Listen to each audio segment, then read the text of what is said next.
Welcome to Nisha classes at UK. आज आपको फिर से मैं करवाती हूँ कुछ टीचिंग एप्टीट्यूड के और क्वेश्चन लेके आई हूँ। आप इसे एक क्लास समझिए या मॉक टेस्ट जो भी समझ लेते हैं, लेकिन आपके एग्ज़ाम की प्रैक्टिस के लिए है जो आपका परसों होने वाला है। चलिए पहला क्वेश्चन देख लेते हैं, टाइम वेस्ट नहीं करते।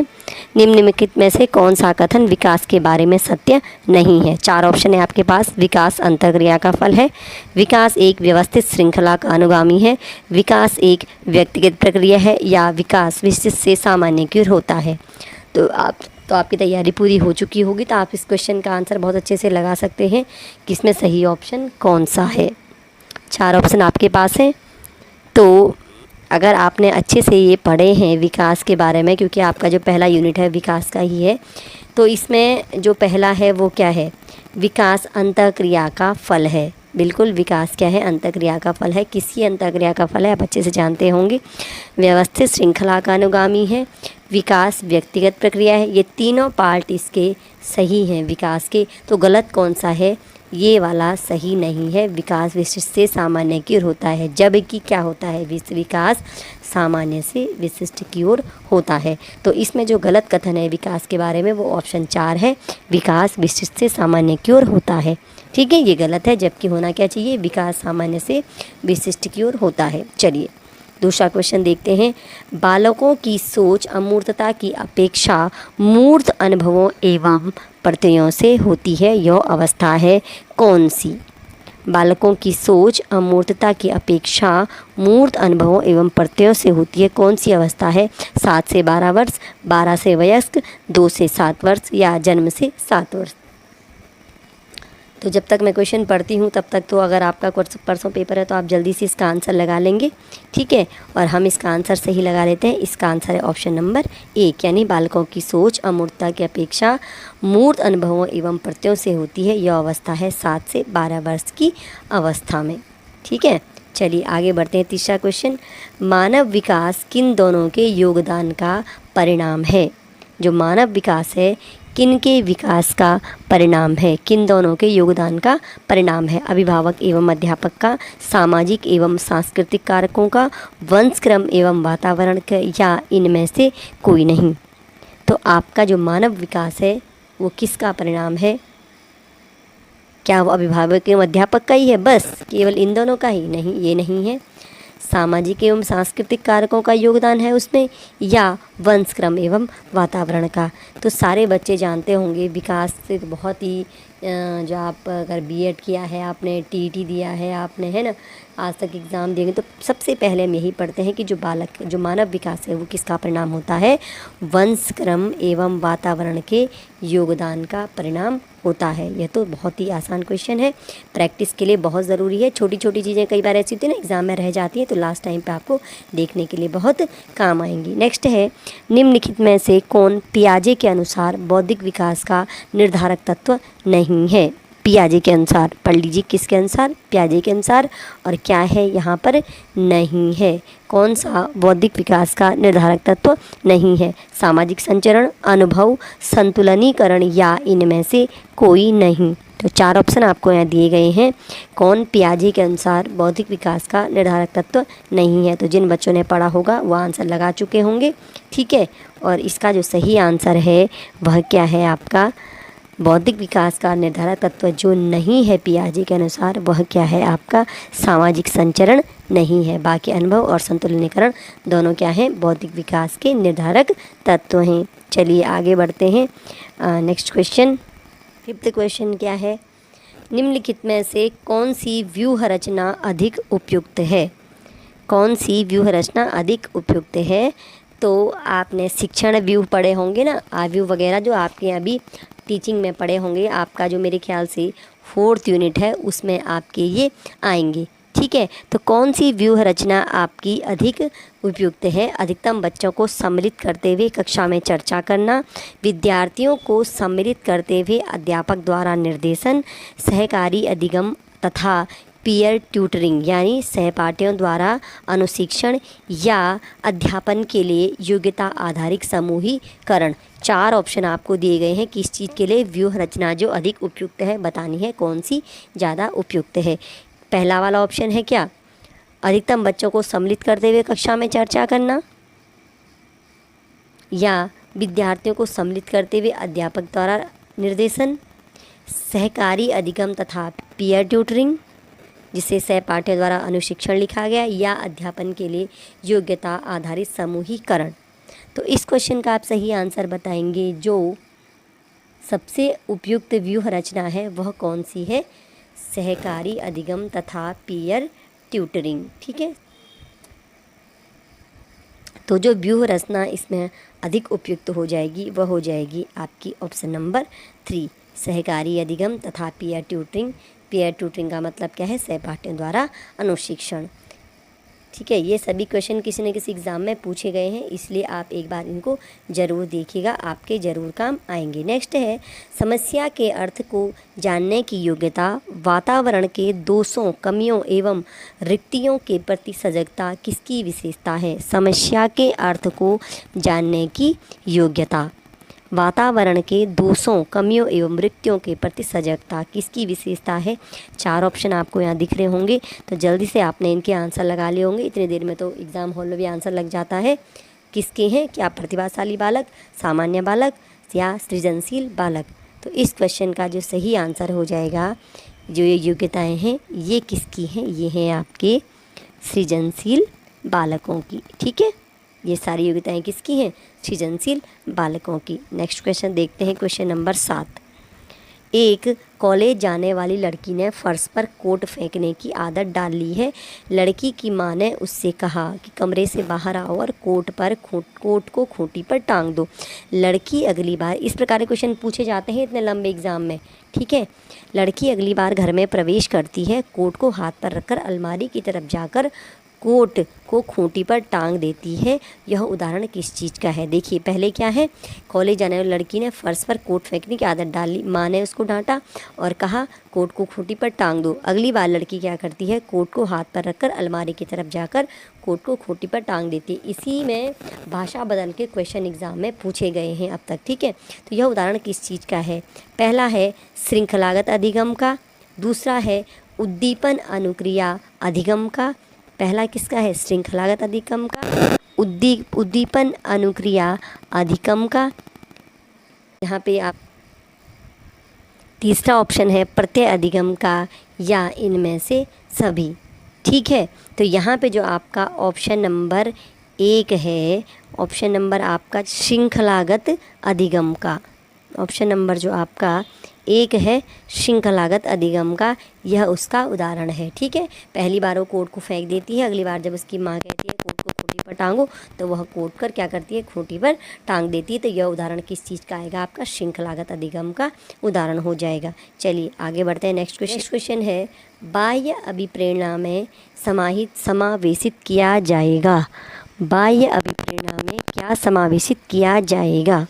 प्रशंसा एवं दोषारोपण, प्रतिद्वंदिता, पुरस्कार एवं दंड, या परिणाम का ज्ञान। बाह्य अभिप्रेरणा एक होते हैं ना, आंतरिक और एक होती है बाह्य। तो बाह्य अभिप्रेरणा में क्या समावेशित किया जाएगा? क्या इसमें प्रशंसा एवं दोषारोपण है? इनमें से 2-3 ऑप्शन आपको छांटने हैं। ठीक है, प्रशंसा एवं दोषारोपण, प्रतिद्वंदिता, पुरस्कार एवं दंड, या परिणाम का ज्ञान। तो हम देखेंगे, इसमें देखते हैं कौन सा ऑप्शन इसमें सही आएगा। क्या केवल 1 और 2, 1, 2 और 3, केवल 2, या इनमें से सभी? ठीक है, तो इसमें से जो ऑप्शन आपका आएगा, ऑप्शन 4 इसका सही आंसर आ जाएगा। ऑप्शन 4 देखते हैं, इनमें से सभी क्या हैं? तो प्रशंसा एवं दोषारोपण, प्रतिद्वंदिता, पुरस्कार एवं दंड और परिणाम का ज्ञान, ये सभी क्या हैं? आपके बाह्य अभिप्रेरणा में शामिल होते हैं। इनमें से एक भी आंतरिक अभिप्रेरणा में शामिल नहीं होगा। चलिए आगे बढ़ते हैं। 9वां क्वेश्चन, जिस प्रक्रिया में व्यक्ति दूसरों के व्यवहार को देखकर सीखता है, न कि प्रत्यक्ष अनुभव के, व्यक्ति दूसरों के व्यवहार को देख सीख रहा है, किसी प्रत्यक्ष अनुभव के नहीं, तो इसको क्या कहा जाता है? क्या सामाजिक अधिगम, अनुबंधन, प्रायोगिक अधिगम, या आकस्मिक अधिगम? जिसमें क्या करता है व्यक्ति? दूसरों के व्यवहार को देखकर सीखता है। ठीक है, और अनुभव के, बिना किसी प्रत्यक्ष अनुभव के सीख रहा है, तो हम इसको क्या कहेंगे? 4 ऑप्शन यहाँ पे हैं, सामाजिक अधिगम, अनुबंधन, प्रायोगिक अधिगम या आकस्मिक अधिगम। तो इस क्वेश्चन का सही आंसर हो जाएगा सामाजिक अधिगम। जो व्यक्ति दूसरों के व्यवहार को देखकर सीखता है तो इसे कहा जाता है सामाजिक अधिगम। चलिए आगे बढ़ते हैं नेक्स्ट क्वेश्चन की तरफ। अधिगम निर्योग्यता का लक्षण है। जो अधिगम निर्योग्यता है उसका क्या लक्षण है? क्या भागने की प्रवृत्ति होना, अशांत ऊर्जावान एवं विध्वंसक होना, अवधान संबंधी बाधा या विकार, या अभिप्रेरणा का अभाव। 4 ऑप्शन आपके पास यहाँ हैं। तो अधिगम निर्योग्यता का लक्षण इनमें से क्या है? भागने की प्रवृत्ति होना, अशांत ऊर्जावान एवं विध्वंसक होना, और बाकी 2 ऑप्शन आप पढ़ रहे होंगे। तो इस क्वेश्चन का अब तक आप सही आंसर दे चुके होंगे कि अधिगम निर्योग्यता का लक्षण क्या है। तो इस क्वेश्चन का जो सही आंसर हो जाएगा 1, 2, 3, 4 ऑप्शन में से सही आंसर। आपके लिए मॉक टेस्ट है ना, इसलिए मैं थोड़ा सा टाइम लगाती हूँ, ठीक है। और आप खुद से आइडिया लगा लीजिए कि आपको इसमें से कितना आता है। आपने जो रीडिंग करी है, हम तो जितने भी यूट्यूब वाले हैं, मुझे लगता नहीं कि आपको कोई पढ़ा रहा है, सब आपको क्वेश्चन ही करवा रहे हैं, ठीक है। तो रीडिंग तो आपकी अपनी चीज़ है ना। तो इस क्वेश्चन का सही आंसर हो जाएगा आपका अवधान संबंधी विकार। ये क्या है? अधिगम निर्योग्यता का लक्षण है। चलिए आगे बढ़ते हैं। अधिगम को प्रभावित करने वाला व्यक्तिगत कारक क्या है? अधिगम को प्रभावित करने वाला व्यक्तिगत कारक, संचार के साधन, समवयस्क समूह, अध्यापक या परिपक्वता एवं आयु। क्या पूछा है? अधिगम को प्रभावित करने वाला व्यक्तिगत कारक पूछा है। इनमें से कौन सा है? संचार के साधन, समवयस्क समूह, अध्यापक या परिपक्वता एवं आयु। 4 ऑप्शन आपको यहाँ पे दिए गए हैं, तो सभी जानते होंगे इनमें से संचार के साधन व्यक्तिगत कारक नहीं है, अध्यापक भी नहीं है, समवयस्क समूह तो व्यक्तिगत कारक क्या हो जाएगा? परिपक्वता एवं आयु इसका व्यक्तिगत कारक हो जाएगा। चलिए आगे बढ़ते हैं, नेक्स्ट क्वेश्चन की तरफ देखते हैं। Question number 12। एक क्रिकेट खिलाड़ी अपनी गेंदबाजी के कौशल को विकसित कर लेता है, पर यह उसके बल्लेबाजी के कौशल को प्रभावित नहीं करता, इसे क्या कहते हैं? क्रिकेट खिलाड़ी जो है अपने गेंदबाजी के कौशल को तो विकसित कर लेता है, लेकिन जब उसके गेंदबाजी का कौशल विकसित हो जाता है, यह उसके बल्लेबाजी के कौशल को प्रभावित नहीं करता, इसे क्या कहते हैं? 4 ऑप्शन हैं। विधेयात्मक प्रशिक्षण अंतरण, निषेधात्मक प्रशिक्षण अंतरण, शून्य प्रशिक्षण अंतरण, या इनमें से कोई नहीं। 4 ऑप्शन आपको यहाँ पे दिए गए हैं। विधेयात्मक प्रशिक्षण अंतरण, निषेधात्मक प्रशिक्षण अंतरण, शून्य प्रशिक्षण अंतरण, या इनमें से कोई नहीं। ठीक है भैया, एक चीज़ के कौशल को विकसित कर रहा है, दूसरे कौशल को प्रभावित नहीं करेगा, तो इसको हम क्या कहेंगे? ना तो हम इसे विधेयात्मक कहेंगे, नहीं निषेधात्मक, इसको हम कहेंगे शून्य प्रशिक्षण अंतरण। एक चीज़ का विकसित होना दूसरी चीज़ को कोई प्रभावित नहीं कर रहा है। ठीक, नेक्स्ट क्वेश्चन क्या है? निम्नलिखित में से कौन सा कथन किसी व्यक्ति के मानसिक स्वास्थ्य को उत्तम रूप से प्रदर्शित करता है? किसी व्यक्ति के मानसिक स्वास्थ्य को पूर्ण अभिव्यक्ति, संगतिकरण और सामान्य लक्ष्य की ओर निर्देशन, मानसिक विचारों का न होना, ठीक है, मानसिक स्वास्थ्य के उत्तम रूप की बात हो रही है, ठीक है, व्यक्तित्व के विकारों से मुक्ति, या इनमें से सभी। तो किसी व्यक्ति के मानसिक स्वास्थ्य को उत्तम रूप से कौन प्रदर्शित करता है? क्या पूर्ण अभिव्यक्ति, संगतिकरण और सामान्य लक्ष्य की ओर? मानसिक विचारों का न होना, तो मानसिक विचारों का न होना तो उत्तम रूप से प्रदर्शित नहीं करेगा। व्यक्तित्व के विकारों से मुक्ति, व्यक्तित्व के विकारों से मुक्ति भी इसका आंसर नहीं होगा, और इनमें से सभी तो हो नहीं सकता। तो आप सभी जानेंगे कि मानसिक स्वास्थ्य को उत्तम रूप से प्रदर्शित क्या करेगा? पूर्ण अभिव्यक्ति, संगतिकरण और सामान्य लक्ष्य की ओर निर्देशन क्या प्रदर्शित करेगा? मानसिक स्वास्थ्य को उत्तम रूप से प्रदर्शित करेगा। एक एक क्वेश्चन को ध्यान से पढ़िए, एग्जाम में कोई भी क्वेश्चन आ सकता है, ठीक है। और अगर आपकी रीडिंग अच्छी है, आपने स्टडी कर ली है, तो ये क्वेश्चन आपको आसानी से सॉल्व हो जाने चाहिए। 14वां क्वेश्चन, फ्रायड, पियाजे एवं अन्य मनोवैज्ञानिकों ने व्यक्तित्व विकास की विभिन्न अवस्थाओं के संदर्भ में व्याख्या की है, परंतु पियाजे ने क्या कहा है? तो अब यहाँ पे पियाजे की बात हो रही है। पियाजे क्या कहते हैं? पियाजे ने कहा कि विकास की अवस्थाएं वातावरण से निर्धारित होती हैं। ठीक है। नंबर 2, पियाजे ने कहा कि शैशवावस्था के अनुभव ही अधिक प्रभावित करते हैं, बाकी अवस्थाओं के सीमित प्रभाव होते हैं। नंबर 3, विभिन्न अवस्थाओं को समझाने के लिए संज्ञानात्मक बदलाव के बारे में कहा पियाजे ने, या यहाँ पर आपको 3 ही ऑप्शन मिलेंगे। ठीक है, इस क्वेश्चन में आपको हमने 3 ही ऑप्शन दिए हैं। तो भाई पियाजे ने क्या कहा, और इसमें लास्ट ऑप्शन था इनमें से कोई नहीं। ठीक है, तो पियाजे ने क्या कहा, क्या यह कहा कि विकास की अवस्थाएं वातावरण से निर्धारित होती हैं, या यह कहा कि शैशवावस्था के अनुभव ही अधिक प्रभावित करते हैं, बाकी अनुभव नहीं, और विभिन्न अवस्थाओं को समझाने के लिए संज्ञानात्मक बदलाव के बारे में कहा, और चौथा ऑप्शन है इनमें से कोई नहीं। तो अगर आपने पियाजे की जो विकास की विभिन्न अवस्थाओं के संदर्भ में पढ़ा है तो आप जानते होंगे कि पियाजे ने क्या कहा। पियाजे ने विभिन्न अवस्थाओं को समझाने के लिए संज्ञानात्मक बदलाव के बारे में कहा। ठीक है ना, पियाजे की कॉग्निटिव डेवलपमेंट थ्योरी सभी जानते होंगे। तो पियाजे ने क्या कहा, विभिन्न अवस्थाओं को समझाने के लिए संज्ञानात्मक बदलाव के बारे में कहा। चलिए आगे बढ़ते हैं। नेक्स्ट क्वेश्चन, गिलफर्ड ने अभिसारी चिंतन पद का प्रयोग किस अर्थ में किया है? गिलफोर्ड ने अभिसारी चिंतन पद का प्रयोग किसके समान अर्थ में किया है? एक है अभिसारी चिंतन और एक है आपका अपसारी चिंतन। तो जो गिलफोर्ड हैं इन्होंने अभिसारी चिंतन का प्रयोग किस के समान अर्थ में किया है? बुद्धि, सृजनात्मकता, बुद्धि एवं सृजनात्मकता, या इनमें से कोई नहीं। ये क्वेश्चन मैंने आपको अपने पिछले वीडियो में भी कराया है, तो आप कमेंट में मुझे इस क्वेश्चन का आंसर ज़रूर देंगे। तो क्वेश्चन रिपीट हो गया है ना, तो आप क्या करेंगे, इस क्वेश्चन का आंसर मुझे कमेंट में ज़रूर देंगे। चलिए आगे बढ़ते हैं। नेक्स्ट क्वेश्चन, निम्नलिखित में से कौन सा कथन रुचि के बारे में सत्य नहीं है? रुचियाँ जन्मजात और अर्जित दोनों होती हैं। रुचियाँ समय के अनुसार बदलती रहती हैं। रुचियाँ योग्यताओं एवं अभित क्षमताओं से संबंधित नहीं होती हैं। रुचियाँ व्यवहार में आकर्षण एवं विकर्षण के प्रतिबिंब नहीं हैं। रुचियों के बारे में कौन सा सत्य नहीं है? रुचियाँ जन्मजात और अर्जित दोनों होती हैं। बिल्कुल, जन्मजात भी होती हैं रुचियाँ, अर्जित भी होती हैं। समय के अनुसार बदलती भी हैं।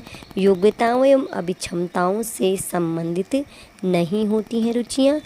और रुचियाँ व्यवहार में आकर्षण एवं विकर्षण के प्रतिबिंब नहीं हैं। तो क्या रुचियाँ व्यवहार में आकर्षण एवं विकर्षण के प्रतिबिंब नहीं हैं?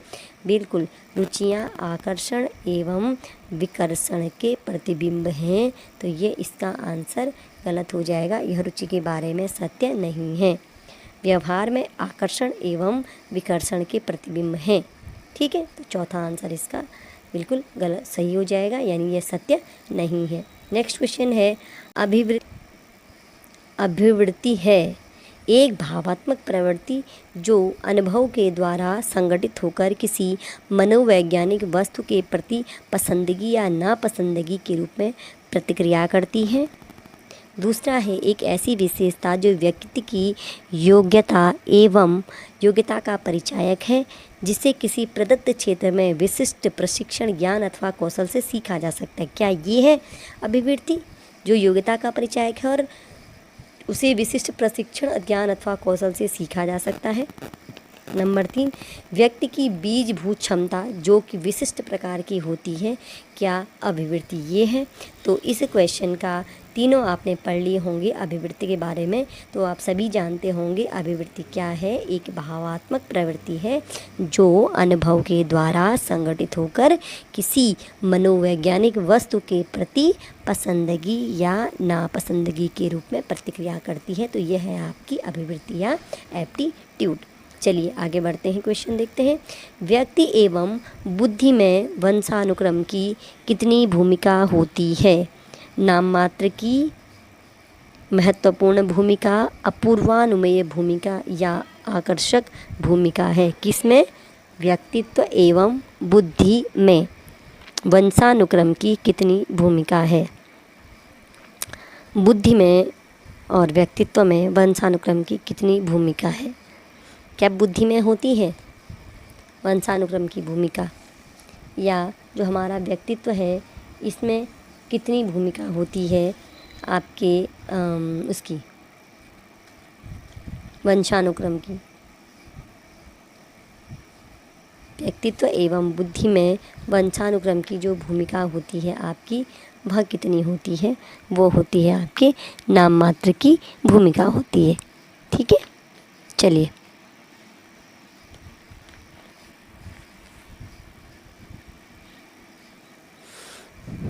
नेक्स्ट क्वेश्चन पढ़ते हैं। जिन इच्छाओं की पूर्ति नहीं होती उनका भंडार गृह निम्न में से कौन सा होता है? इदम अहम परम अहम इदम एवं अहम। जिन इच्छाओं की पूर्ति नहीं होती उनका भंडार गृह कौन सा होता है? इदम अहम परम अहम या इदम एवं अहम। तो सभी बच्चे जानते होंगे इस क्वेश्चन का आंसर। जिनकी पूर्ति नहीं होती उनका भंडार गृह कौन सा होता है? आपके इदम होता है। चलिए नंबर 20 क्वेश्चन। रक्षा तंत्र बहुत सहायता करता है किस कार्य में? हिंसा से निपटने में, दबाव से निपटने में, थकान से निपटने में, या अजनबियों से निपटने में। जो हमारा रक्षा तंत्र होता है, डिफेंस सिस्टम, ये किस में सहायता करता है? हिंसा से निपटने में, दबाव से निपटने में, थकान से निपटने में, या अजनबियों से निपटने में।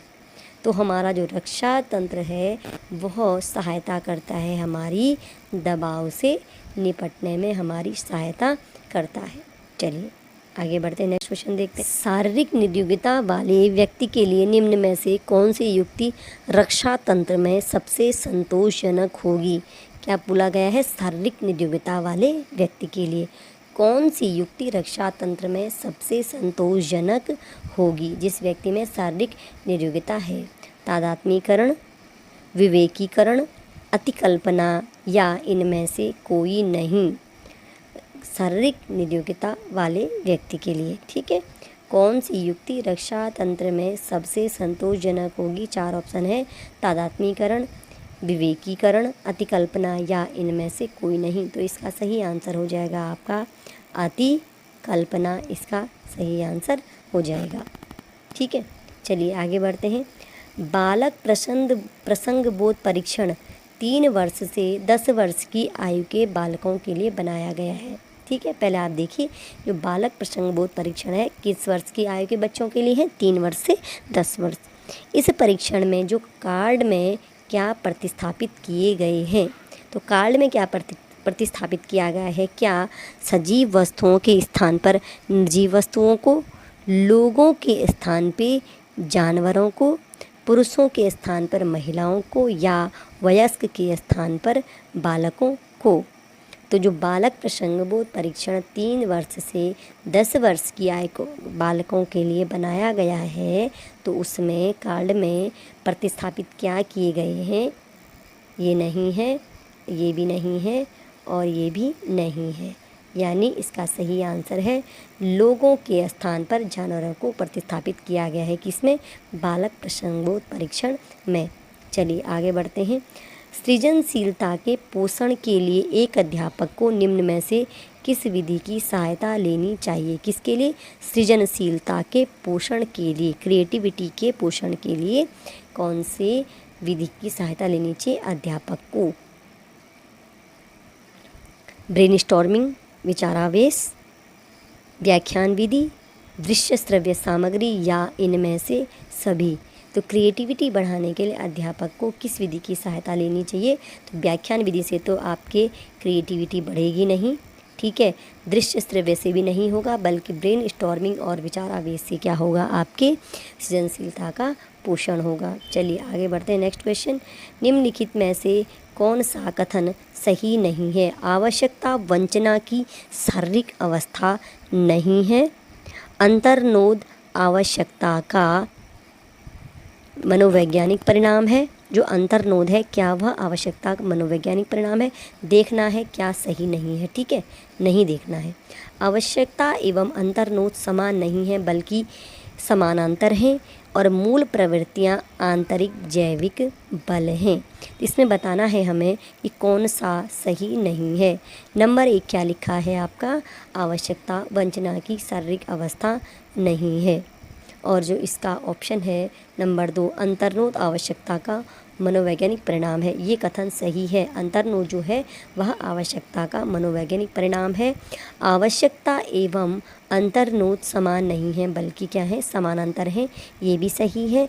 और जो लास्ट है मूल प्रवृत्तियाँ आंतरिक जैविक बल हैं, ये भी सही है। तो गलत कौन सा है इसमें, पहला ऑप्शन आवश्यकता वंचना की शारीरिक अवस्था नहीं है, जबकि सही क्या हो जाएगा, आवश्यकता जो है वंचना की शारीरिक अवस्था है। ठीक है, चलिए आगे बढ़ते हैं। नेक्स्ट क्वेश्चन 24, शिक्षा का अधिकार अधिनियम 2009 में एक अध्यापक के लिए न्यूनतम कार्य घंटे प्रति सप्ताह कितने निर्धारित किए गए हैं। इस क्वेश्चन का आंसर भी आपको मैं पिछले एक वीडियो में बता चुकी हूँ, आप कमेंट में बताएंगे। और आपने सभी ने RT 2009 पढ़ा होगा तो आप जानते होंगे अध्यापक के लिए न्यूनतम कार्य घंटे कितने सप्ताह हैं। तो इसमें आप मुझे ज़रूर कमेंट में बताएंगे, और नहीं है तो आप ज़रूर RT में इसको पढ़ के ढूंढेंगे। नेक्स्ट है शिक्षा का अधिकार अधिनियम 2009 में एक अध्यापक को निम्नलिखित में से किस दायित्व को पूरा करना होगा। क्या उसे विद्यालय में नियमित रूप से समय पर उपस्थित होना होगा, पाठ्यक्रम का संचालन कर उसे पूरा करना होगा, संपूर्ण पाठ्यक्रम को निर्धारित समय पर पूरा करना होगा, या इनमें से सभी। तो RT में क्या कहा गया है, सब कुछ। नियमित रूप से अध्यापक को उपस्थित होना होगा, पाठ्यक्रम को संचालित कर उसे पूरा करना होगा, और पाठ्यक्रम को निर्धारित समय पर पूरा करना होगा। तो 4 ऑप्शन इसके सही हो जाएंगे RT 2009। आगे बढ़ते हैं। NCF का क्वेश्चन है, राष्ट्रीय पाठ्य चर्चा रूपरेखा 2005 में शांति शिक्षा को बढ़ावा देने के लिए कुछ क्रियाओं की अनुशंसा की गई है। पाठ्यक्रम रूपरेखा में निम्न में से किसे सूचीबद्ध किया गया है, किसके लिए, शांति शिक्षा को बढ़ावा देने के लिए। महिलाओं के प्रति आदर एवं जिम्मेदारी का दृष्टिकोण विकसित करने के लिए कार्यक्रम विकसित किए जाएंगे। बिल्कुल, ये कार्यक्रम तो हम सभी जानते हैं, नैतिक शिक्षा को पढ़ाया जाए, तो शांति शिक्षा को एक अलग विषय के रूप में पढ़ाया जाए, या शांति शिक्षा को पाठ्यक्रम में सम्मिलित किया जाए। तो इस क्वेश्चन का जो ये पहला वाला आंसर है, NCF 2005 में शांति शिक्षा को बढ़ावा देने के लिए कुछ क्रियाओं की अनुशंसा की गई है। तो सूचीबद्ध किस चीज़ को किया गया है, महिलाओं के प्रति आदर एवं जिम्मेदारी का दृष्टिकोण विकसित करने के लिए कार्यक्रम आयोजित किए जाएंगे, ये इसमें सम्मिलित किया गया है। ठीक है। राष्ट्रीय पाठ्य चर्चा की रूपरेखा 2005 में बातचीत की गई है, किस बारे में, ज्ञान स्थायी है व दिया जाता है, से ज्ञान का विकास हो और इसकी संरचना की जाती है। किस बात की भी, ज्ञान स्थायी है व दिया जाता है, से ज्ञान का विकास होता हो और इसकी संरचना की जाती है। नेक्स्ट, शैक्षिक केंद्र से विषय केंद्र होने तक, विद्यार्थी केंद्रित से अध्यापक केंद्रित होने पर, या इनमें से कोई नहीं। तो 4 ऑप्शन आपको यहाँ दिए गए हैं 28 का। तो NCF 2005 में बात की गई है शैक्षिक केंद्रित से विषय केंद्रित नहीं, और विद्यार्थी केंद्रित से अध्यापक केंद्रित होने की ओर बात नहीं की गई है, बल्कि इसमें जो बात की गई है वह है ज्ञान स्थायी है व दिया जाता है, से ज्ञान का विकास होता हो और इसकी संरचना की जाती है। ठीक है, ज्ञान स्थायी है व दिया जाता है, ठीक है, और ज्ञान का विकास होता हो और इसकी संरचना की जाती है। यहाँ पे थोड़ा टाइपिंग मिस्टेक हो गई है, ये वाली लाइन आप NCF से ढूंढ लीजिए, लेकिन ये दोनों इसमें नहीं है। ठीक है, और अगर मुझे मिलेगा तो मैं आपको पिन करके कमेंट में ये लाइन बता दूंगी, थोड़ा टाइपिंग इसमें मिस्टेक हो गई है। चलिए आगे बढ़ते हैं। नेक्स्ट क्वेश्चन, क्रियात्मक अनुसंधान का उद्देश्य क्या है, नवीन ज्ञान की खोज, शैक्षिक परिस्थितियों में व्यवहार विज्ञान का विकास, विद्यालय तथा कक्षा की शैक्षिक कार्यप्रणाली में सुधार लाना, या इनमें से सभी। चौथा ऑप्शन यह है, इनमें से सभी। तो क्रियात्मक अनुसंधान का उद्देश्य क्या है, क्या नवीन एक्शन रिसर्च जो करते हैं, क्या नवीन ज्ञान की खोज के लिए है, शैक्षिक परिस्थितियों में व्यवहार विज्ञान के विकास के लिए, या विद्यालय तथा कक्षा की शैक्षिक प्रणाली में सुधार लाने के लिए। तो जो आपका एक्शन रिसर्च होता है नवीन ज्ञान की खोज के लिए नहीं होता है, शैक्षिक परिस्थितियों में व्यवहार विज्ञान के विकास के लिए नहीं, बल्कि विद्यालय तथा कक्षा की शैक्षिक कार्यप्रणाली में सुधार लाने के लिए एक्शन रिसर्च किया जाता है।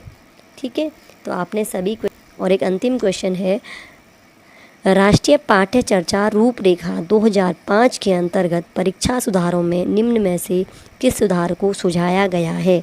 खुली पुस्तक परीक्षा, बिल्कुल खुली पुस्तक परीक्षा की बात की गई है।